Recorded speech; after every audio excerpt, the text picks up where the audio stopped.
Thank you, Dave, and good morning, all.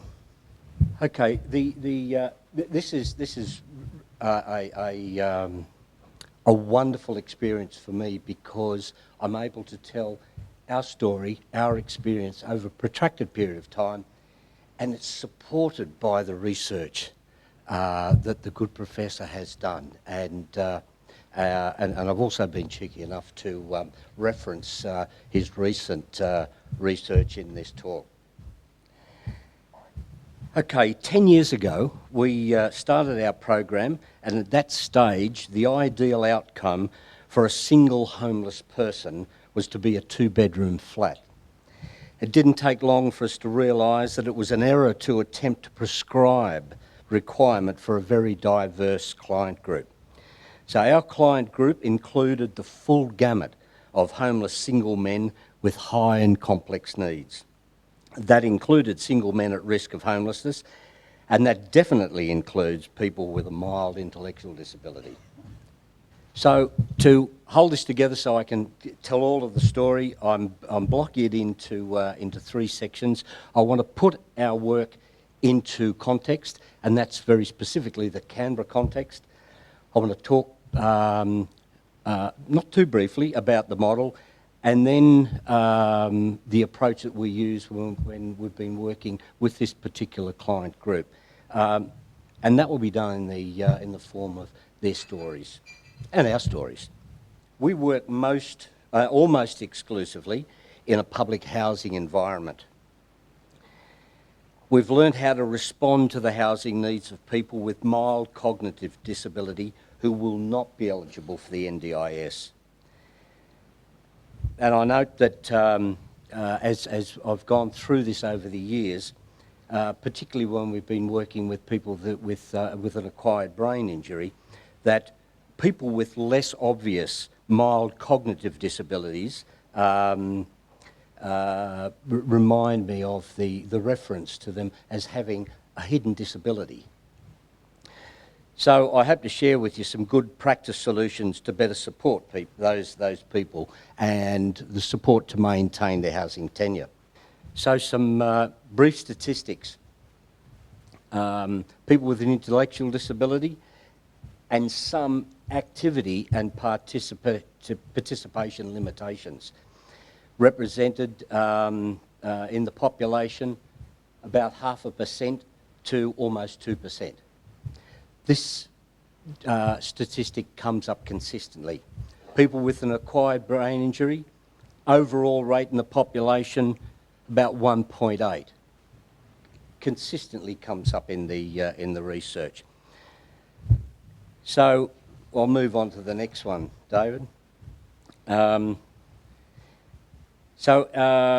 looking at this the graph that was done in 2003, and it gives us an indication of the levels of acquired brain injury in the Australian population.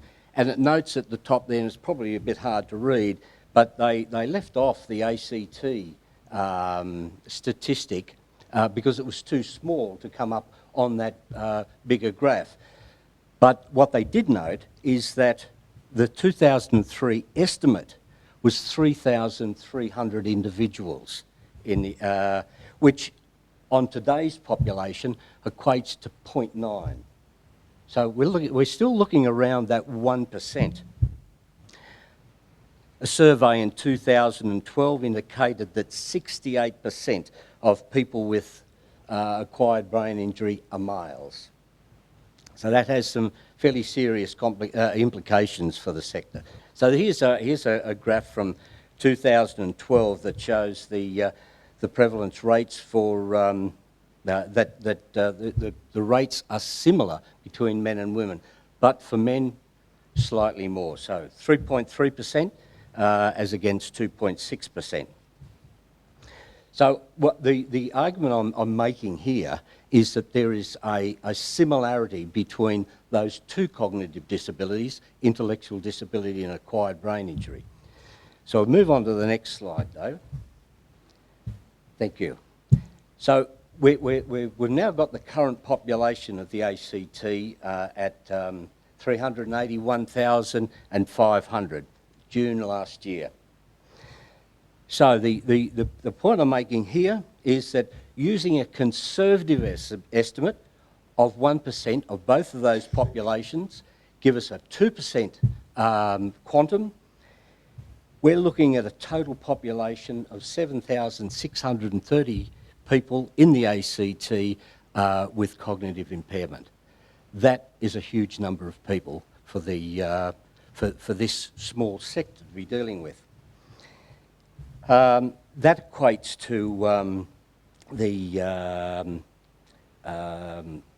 levels of intellectual disability. So in mild intellectual disability, the number of people within that cohort, 85%, gives us around just under 3,500.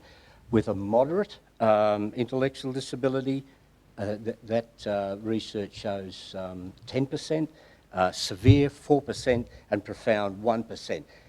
So the cohort that Professor Beer has been talking about is that 85% of the people who are missing out or are less visible to the service system.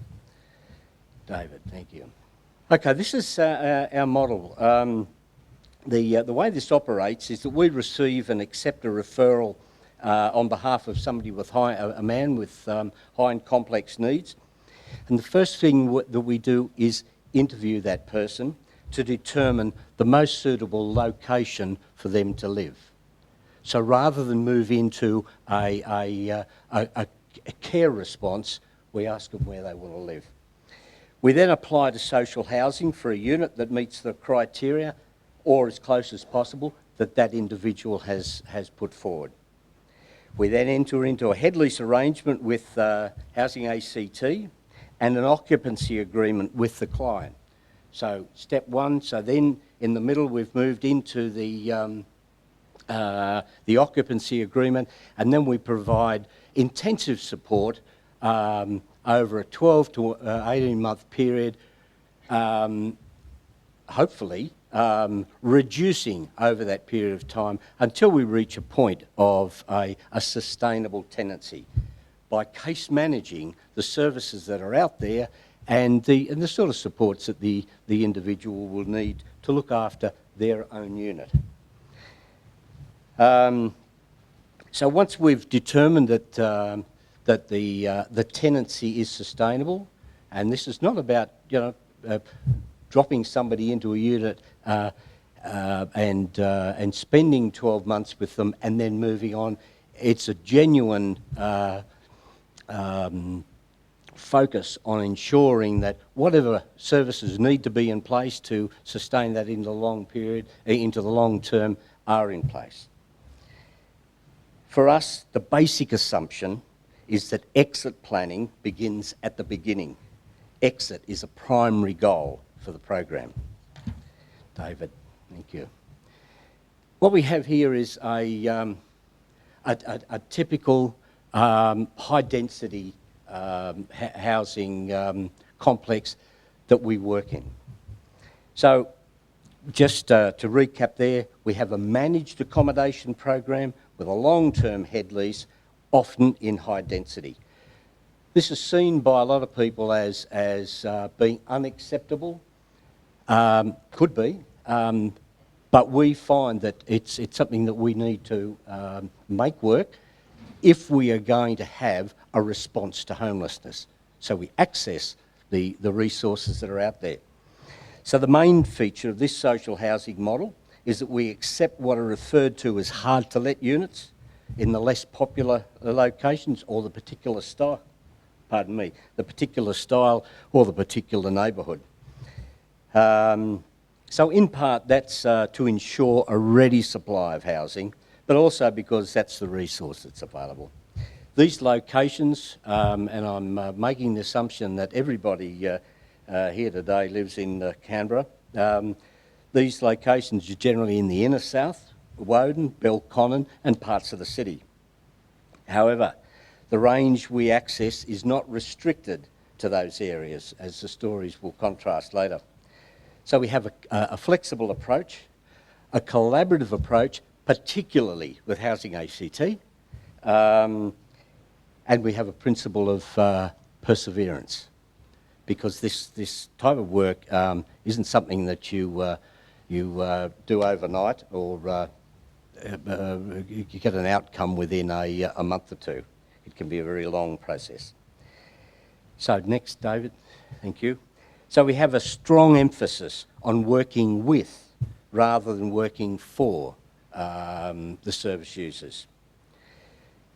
So that requires a focused assessment, a strength-based approach, that's a focus on ability, not disability, a goal and solution-oriented approach, and particularly a practitioner agency collaboration.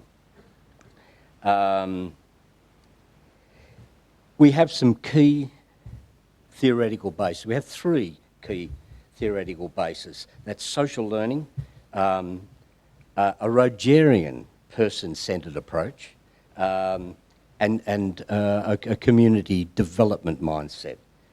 I emphasise the Rogerian person-centredness, and I'll tap into that a little later. So our aim is not to pull person-centredness out of a toolbox when we start work, but to be person-centred. The importance of having unconditional positive regard, a genuine approach, and empathy for people with an acquired brain injury and intellectual disability is crucial to this process. It's not a Pollyanna approach, I can assure you. So, picking up from Professor Beer's comments in the qualitative comments that he made in his report, I take this particular quote. A participant felt that homelessness services often simply found the first available bed for people without much concern for how appropriate that housing was for that person's needs. So, in taking into consideration, I'm sure it was in that report, there was a reference to a homeless man with a dog being turned away. He either had to get rid of his dog or not have access to the service. We were guilty in the early years of saying, well, look, you can't do it. And then we said, well, look, if we're, you can't have a dog and live in public housing. We said if the dog is important to the individual, then, and we have a solution-focused approach to the work we do, then let's find solutions. And so we talk with housing and we look for appropriate areas. And here's an example of a public housing unit with a small courtyard. And we have been successfully now accessing these types of units for men with their dogs, which in most cases is their only constant and reliable companion. Very critical to individuals with an acquired brain injury or an intellectual disability. So the next comment that that I picked up on was access to key services made a substantial difference to participants' lives, and this appears in part due to the dedication and advocacy of particular services and workers. I will add to that by saying in large part due to the dedication and advocacy of particular services and particularly workers. I think you'll probably be getting the impression that I'm emphasising the relationship between workers and individuals with cognitive impairment. So we've looked at some of the other complexes of public housing, and it fits the stereotype, high density living. But I also noted that we work in other contexts. This is not an actual public housing complex, but it'll give you an idea of the contrast. So I'm talking here about a body corporate.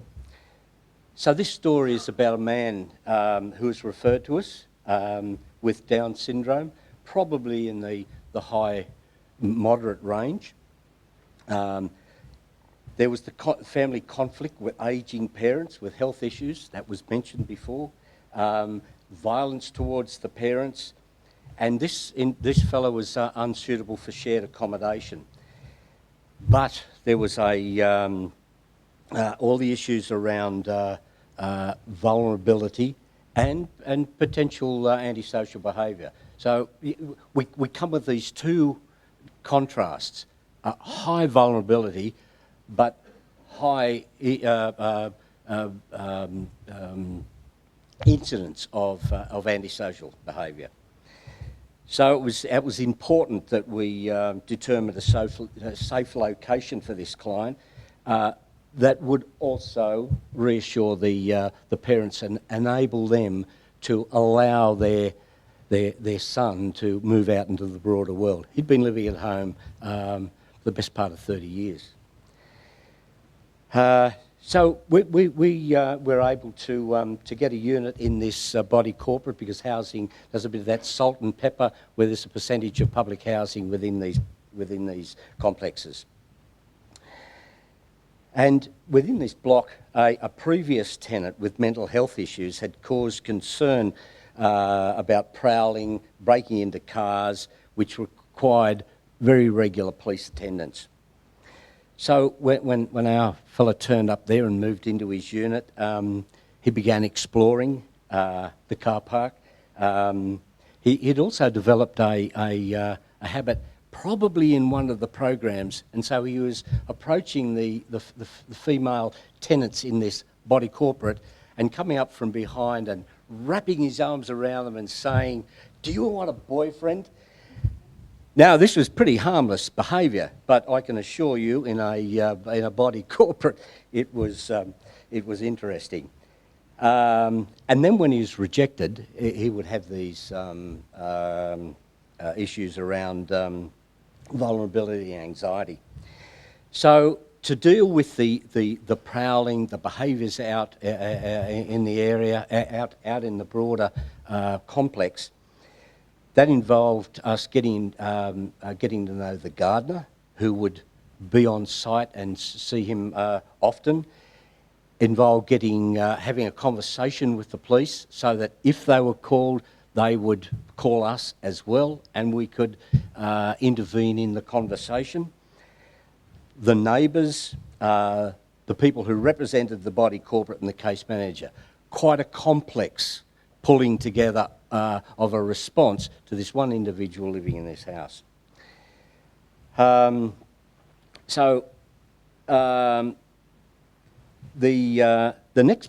next part, we were able to resolve that, and so everybody understood where this fellow was coming from. But then he would ring up to our on-call evening number and say that he was having problems with people trying to break into his unit. Very briefly, that turned out to be the security door at the bottom. When somebody entered his block, it would rattle the door. These are very simple things, and we go, "Oh, look, it's just a rattle of the door." No, you have to rectify that problem. So we rectified that by putting a strip. And he said, "But now you've fixed that, but I can't hear them coming, and I don't know if they're outside the door." So we said, "Well, how about we put a peephole in the door?" He said, "Well, that'd be a good idea." So we left it to him to decide where he wanted the peephole. Now, whether he used that or not in due course doesn't matter. What it did do was reassure him that if he needed to see somebody outside, he could. He drove all of this process. So then he overcame that anxiety, but he could still hear this neighbour, who was a female, in an adjacent door coming and going. And he believed that she was a drug dealer and a prostitute, just because of the coming and going. So he would throw open his front door and confront her about her nocturnal behaviour of coming and going, and these people who come into a unit. That required another conversation. introduce him to the neighbour, so that they both understood who they were, and occasionally the neighbour would introduce some of the friends that came to the house. Problem went away. So we dealt with, you know, his issues around social cues, social judgments and decisions. We also needed to help him adjust to this new area that he was living in. So we had to teach him how to read time, relearn the bus routes, the bus timetables, how to do his own shopping. All of this has been done in different ways in disability services for years, using pictograms. So there were pictures of the time that he had to leave the house to catch the bus, and the time that he would need to go shopping, or that the worker would come. So all he would need to do is look at the picture, look at his watch, and say, now is the time, because he's able to watch the sun come and go. Now this seems like it's terribly profound, but then we realised that this fellow was going off on the weekend betting on the footy tabs. So, you know, here we are thinking that there's a whole lot of stuff that he doesn't know, and there is, but he still had the ability to go and place footy bets. So we tapped into that ability and said, well, all right, let's find out how you manage those footy bets and use that in your day-to-day living. We're just about in the process of signing him over to his own tenancy. He manages most of his own shopping now. When he's uncertain, he'll give us a call, he'll drop into the office. We weren't ever able to explain to him about money. So money is a red one, a blue one, and a purple one. The red one is the one you use for excursions. The blue one is that you use to get your lunch, and the purple one is the one you use to get coffee. Because he'd go in and hand over a $20 bill for a cup of coffee and walk away without the change. Now he's quite aware of it, because he's able to use that process at the footy tab. Here was a quote that went right to the heart of the work that we do. And this fellow, when asked, said, well, maybe being a bit more sympathetic towards us, and just try and look at it from our point of view. It's a very scary world out there for those of us with ABIs and intellectual disability. So I want to emphasise this point about their point of view. So working with people with ID and ABI is not a process, it's a well-managed relationship. So I'll a few minutes? A couple of minutes? Okay. I'll if you move on to the next slide. I'll make this very quick. This is a man who acquired a brain injury in his mid-teens. It was a very traumatising event for the entire family. So they are very protective with strong values, and had tended to overprotect him all those years. He's now in his mid-40s. There had been multiple agencies over the years, and not getting anywhere. We were called in as an option of last resort to help this man who was depressed, who had antisocial behaviours, was damaging, and so it goes. He was living again in a similar environment, in a body corporate, and the problem was the one problem I wanted to share with you was him playing his music too loud. And the neighbours complained about the new music after he'd bought himself a set of woofers. And I'm assuming you all know what woofers are. And his penchant is for heavy metal. So heavy metal and woofers is a problem for the neighbours upstairs. So the case manager said to him, look, we really need to turn it down. He said, I can't turn it down, because the woofers don't have a volume control. And the noise the complaint only came after he got the woofers. You see the logic? It's the woofers that's the problem, not the volume control on the player. So the worker suggested to him, how about you look for woofers with a control? And he said, well, that's a good idea. I'll think about it. If the worker had said to him, go and find some woofers with a control, there would have been a stone wall. This is a man who needs to control his own life. If he's told to do something, it is not going to happen. But a suggestion, and by listening to his description, the problem as I see it, says this man, is that it's the woofer. Okay, so off he went, and he went off and he went and accessed it, he went and accessed his money, he purchased a set of woofers with controls. They came back and they said, now how are we going to appease the neighbours?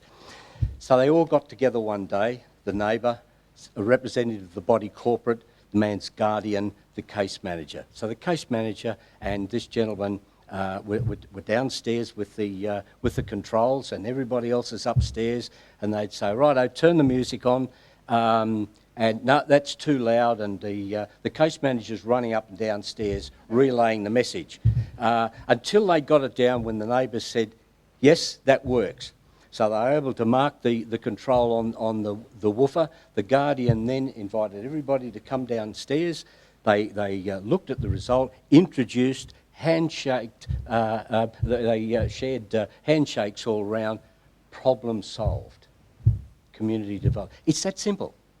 It's about listening, it's about hearing what the individual's perspective on the problem is. We don't have the perspective because we don't see it from that angle. When we listen to their issue, happy outcome. So, David, if you'll like just hit the last slide, I'll say quickly. I'm not sure whether you can read that. As you can see, the puppy dog is counselling its owner and said, well, I think you're wonderful. There's something to be learnt from dogs.